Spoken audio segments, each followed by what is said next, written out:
You're up anyway, so how about listening to a little talk about melatonin and what it can and can't do for your sleep?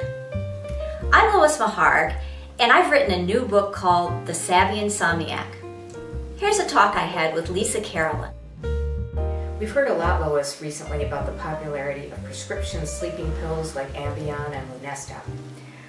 Do most people with insomnia think the solution to their sleep problem is a prescription drug, or are they looking for something more natural like melatonin? There are 30 million people who in the United States suffer some type of persistent insomnia, and only 8.6 million are taking those prescription sleep aids. So there are lots of Americans who are looking for a different way to manage their sleep. When I was interviewing insomniacs for my book, I found that every single one, and there were about 100, every single one had tried melatonin, but none of them could get it to work. So is melatonin useless for people with insomnia? Well, it depends on your symptoms. If you're a night owl, if you struggle to get to sleep, say, before 2 or 3 in the morning, and what you want to do is get your timing of your sleep to be earlier, then it might well help. But if your type of insomnia is the kind where you wake up frequently at night, or you wake up really early in the morning and you can't get back to sleep, then it's probably not going to do much good. Let's say I am a night owl and I have to get up at 7 in the morning, but normally I can't fall asleep until 2 a.m.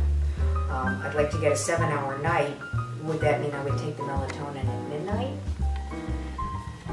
No, melatonin is not a sleeping pill. Oftentimes when you buy a bottle of melatonin, on the label what you'll read is that you should take it at bedtime or take it a little bit before bedtime. But in fact, if you do that, it's going to have all the effect of a sugar pill. And why? Well, it's because your internal melatonin starts being secreted about 2 hours before you're actually tired enough to go to bed. So adding to it with a supplement is actually redundant. Then when should I take the melatonin?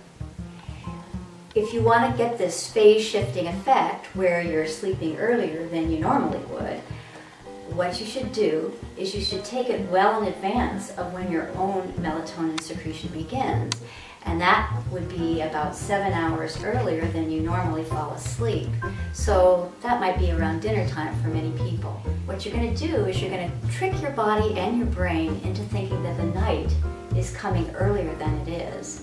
And the result will be that you feel sleepier at an earlier hour.